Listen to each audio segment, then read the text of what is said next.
Are you going to get wiped out? Are you going to be competitive in the marketplace? Lose your job? Hard to tell what's real from videos you watch on all the social media channels and what's AI generated and not? Well, today we're going to talk about AI and how it's going to affect you watching this video. Now watch the background.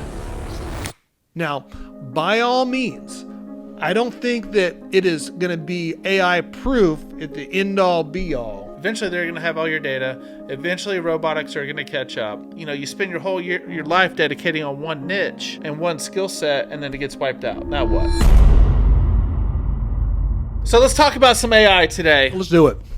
You watch all these social media channels, and everybody's talking about AI this and quantum computing and ChatGPT and all these other things that integrate with AI and all these.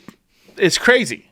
And it is crazy, and we're just the same because we sit here in the back and the end of the day, and we may have some people in here, and it always gets brought up. We're always talking about it. And today we're specifically going to go into the different jobs and trades that we think are not going to be affected by AI right out the gate. So, and I wholeheartedly believe, and I know he does too, that we're going to be one of the last ones in the portable toilet service industry. We'll get into the dumpsters and some of the other different things and some of the other jobs that we believe are not going to be affected by AI quickly.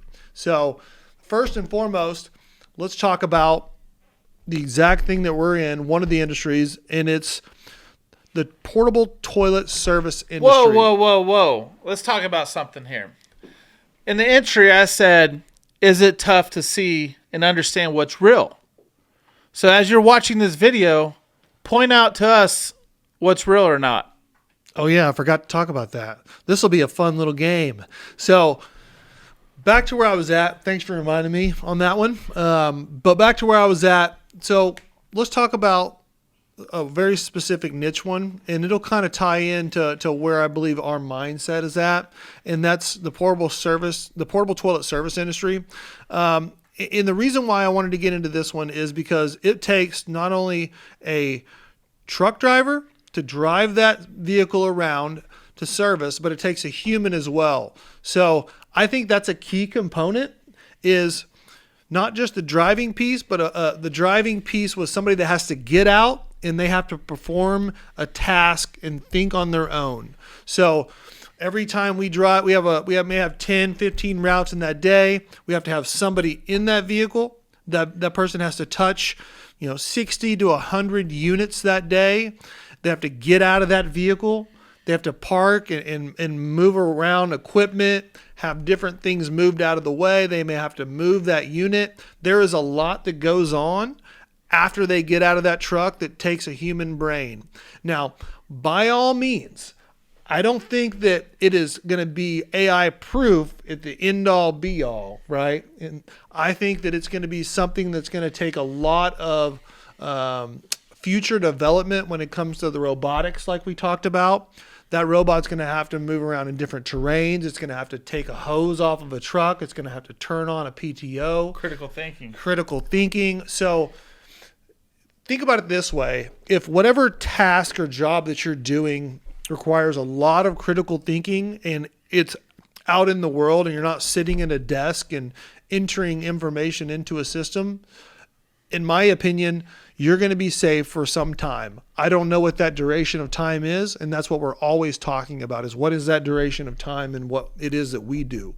So that's the first and foremost. Driving trucks, getting out, servicing, you're probably going to be in the safer category, in my opinion. What do you think, Josh? I think if you clarify the driving trucks, like over the road driving, you're probably not going to be safe. I agree. Right? Now, trash truck driving, plumbing, electricians, HVAC workers, people that lay tile on the floor, people that build homes and buildings, etc.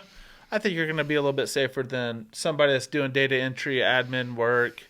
I think AI at the very beginning, everything I've been reading and all these podcasts I watch and, people that are heavily into this space, I think there's going to be some time period where we're going to work with AI. We're going to continue to use AI, and AI stores all your data. That's why there's data centers going in pretty much on every corner in every city. Eventually, they're going to have all your data. Eventually, robotics are going to catch up. And eventually, it's going to be very hard to compete. But there's going to be a point in time we work parallel with it until it overtakes us, right? Now, the things that I do think that is coming sooner than later, once they figure out the robotics, they have the data. Once they figure out the robotics and you can implement a robot, right, to come in here and perform tasks like HVAC, plumbing, framing of a house, etc., you don't need restrooms on a house. There's not going to be anybody working. You're going to generate less trash because everything is going to be so precision cut. You're going to need less dumpsters. So the whole world in general is going to be a lot more efficient. But until then, I think you should be cross-utilized. I think people go in these specific niches. I think that you're going to have to be a lot more cross-trained going forward. Because if you want, you spend your whole your life dedicating on one niche and one skill set, and then it gets wiped out. Now what? Depending on what your age you're at, you might not be able to keep up.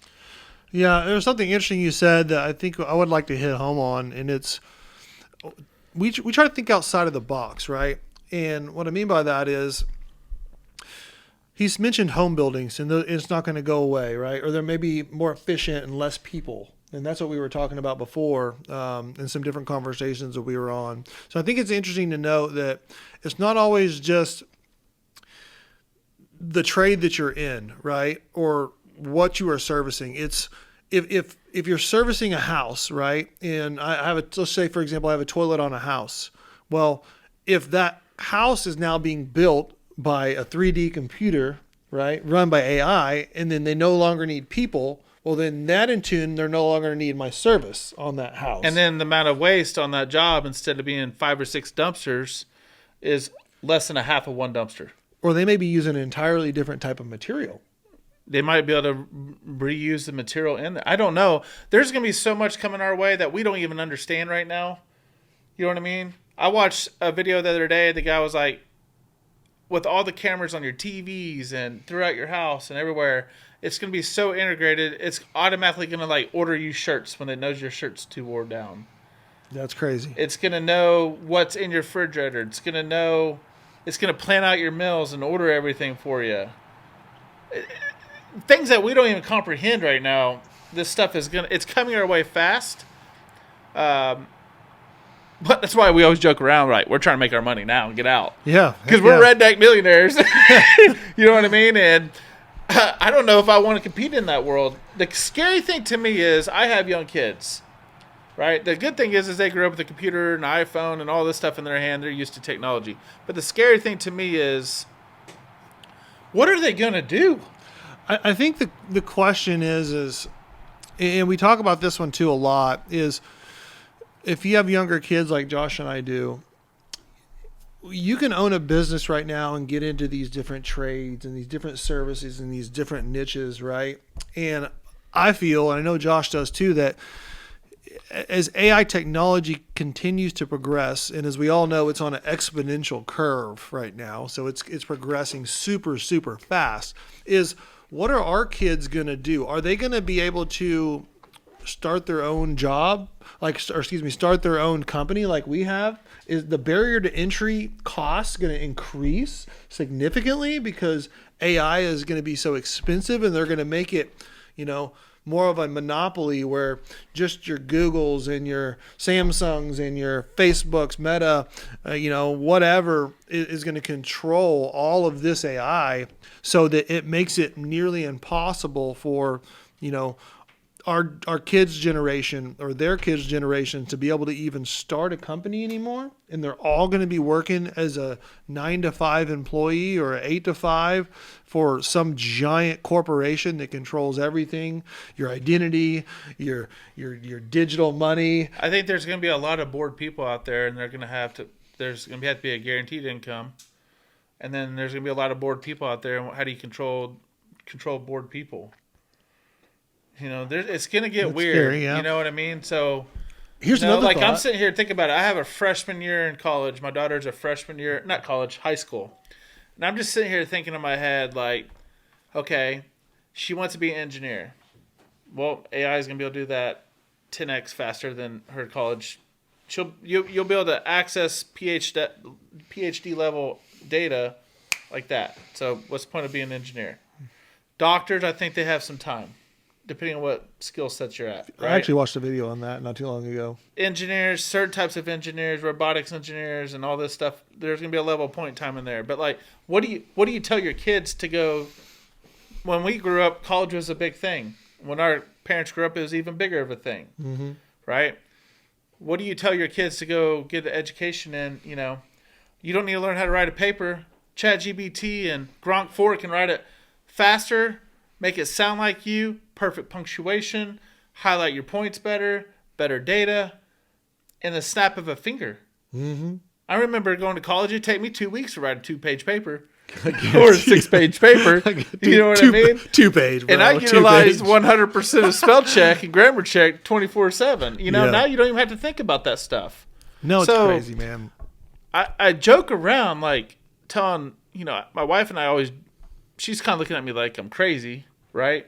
She's in the medical field. But I joke around, but I'm being dead serious. You got younger kids than I do. Like, what do you tell your kids to go in? I told Ashley the other day, I said, hey, maybe we force our kids to learn some type of trade right now. Because they have technical colleges that you can go to while you're in high school. Back in the day, that wasn't the cool thing to do when we were growing up. You're like, oh, that guy's not smart enough. But I think in the future, those guys are going to be the ones making the money.